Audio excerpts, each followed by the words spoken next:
do have a lot of great Arizona talent to showcase, it is possible that we'll be seeing Felix sticking with the tried and true Fox pick to just avoid any mishaps with uncommon character picks and whatnot.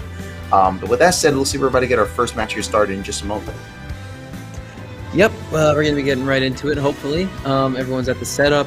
We're looking to get this going on. I believe this is Hime and Jellybeans. Yes, sir. Yes, sir. And I like watching Hime, too, a lot. I feel like Hime kind of goes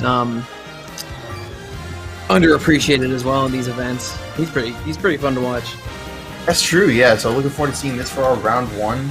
I know for a fact that when playing against Rensley, was actually getting some pretty good stocks, really well played neutral. So there is definitely a potential for Hime to be able to keep up with the higher ends of the AZ Smash scene, and I've seen it myself personally. So I'm kind of looking forward to seeing how this first round plays out against Jellybeans on the Chrom. We can already see straight away that a lot of aerials, quick aerials that Chrom is available to him is going to be good for not only stuffing out neutral and taking advantage state, but also stuffing out those Gordos, which can be super troubling for some players. Yeah, not only stopping out the Gordo, but doing so safely at a distance that you don't have to, get up super close and personal with that thing and take unnecessary damage. I think Chrom's one of those characters who is very good at being able to handle with that Gordo. The problem is, we've seen what DDD can do against the higher ladder end of the tier list. Obviously this past weekend being Summit with Adamus making a name for himself, more so than he has in the past several years of his career. And we see players like Hime do the exact same thing here in Arizona. Right, yeah, we've seen that basically play out. But here we go, we got ourselves a jab in the back here, and now we got Jellybeans doing a little bit of stage control here, catching Hime time and time again out of these recovery options. There we go, that good shield from Jellybeans is going to avoid that damage like you mentioned, but is going to allow Hime to take the stage control on his end and going straight through the up B Aether from Jellybeans. We got Hime charging up a down B in order to power straight through and take the first off of the night.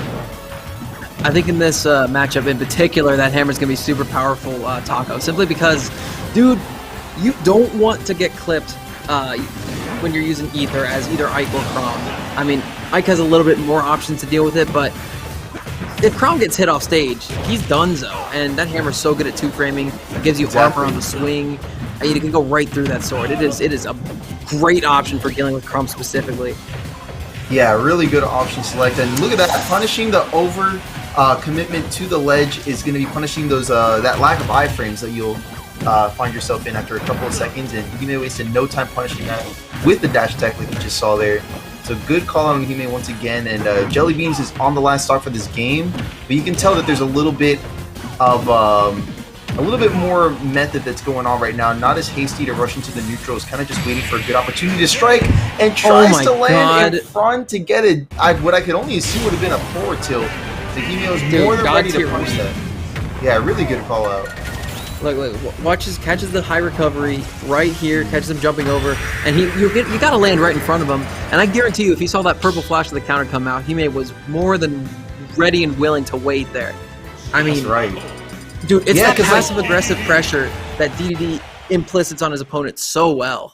Exactly, and more often than not, when you're doing a jump option for the ledge, you expect them to land in front of the ledge or even on the platform, but Hime, of all things, was able to call out the option of just jumping right over that platform and landing behind it. Was more than ready to punish it, like you saw there. So, like you said, good awareness and foresight from Hime to close out that first game. But here we are, straight into the second game. No character switches, but a switch over to Town and City for the first time tonight. So let's see if this maybe favors Jellybeans. I do know that Town and City is a good stage for most sorties that, or just characters in general that get good lateral strings, from one side of the stage to the other. It's a very long stage, so you can take those strings and extend them even further with the stage pick like this. But look at Hime, already taking control of the stage, almost gets the down B that we saw the first time around, but Jellybeans is able to regain some stage control. So let's see what they do with this here going forward. And I actually kind of want to go back to the stage pick being good for sorties in general. I think it's more so not the lateral combo ability that Chrom and Roy bring to the table, but it's those really early kills at the ledge that are super strong too. But on the other end of that spectrum, DDD has some of the most insane ledge pressure in the entire game. And as we saw a little bit of last game, if you hang on the ledge too long, he will swing with that dash attack and if the Gordo puts enough pressure on you, you will be dying. Exactly, yeah. So that's something that Jellybeans will hopefully be aware of in the second game, especially since we did see Jellybeans struggle with that somewhat in the first game. So let's see what we have here, as now we have Hime with the stock lead, getting a lot of good space neutral beams, and even catching it once again. Yeah, and Jellybeans here now to the last stock on their winner's side for tonight. Is going to be going for a little bit of an edge guard, but Hime's really good at using those extra jumps to stall off stage. Still holding on to these 3 stocks, they're going to be applying some additional pressure. Good up air, following up with the second one. You got Jellybeans getting a bit more damage on the board. That falling Gordo is such a good thing to help Hime's recovery, but right now he's trying to find a way back to the ground, and he does get there with that frame-quick up tilt that is so good at covering anti-airs and covering landings and everything.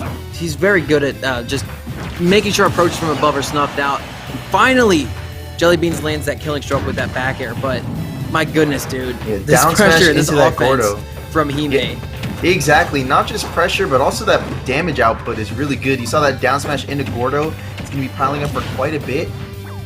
Good grab as well, and we're going to be pressuring even more with the Gordo, getting the roll read, but not quite getting the timing right. But here's that up tilt. It's basically the equivalent of a Mario up smash. It actually hits surprisingly hard than most people would expect. We even got a close animation too, but there we go. Almost got that repeat of the last game, but instead a parry into up air, or up tilt to close out the game. Really good stuff though from Hime. No, absolutely, dude. I mean, what a great character DDD is. Again, DDD is a character who's so low on a lot of tier lists. Chrom is one who's very high on a lot of them. But yeah, that don't mean squat when you're in the state of Arizona, because it just doesn't matter. You know, everyone in Arizona's got these oddball character picks that they can make work if they really put their metal to it. I mean, you saw Adamus this past weekend. I got to keep mentioning it because, you know, Tri-State, but he was brought out to the most prestigious Smash tournament invitational in the world with DDD, a character who everyone thinks is useless. It is a one trick. And, you know, people like him and Hime proven that this character might be someone to look out for.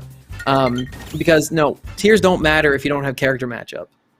Exactly, yeah. You could be going up against a character that is far below your own character's placement on the tier list, but that doesn't necessarily mean that you know, said player doesn't know how to pack some heat with that character, just like you saw there, and just like you mentioned as well. Yeah, several players, given that, you know, they are very sparse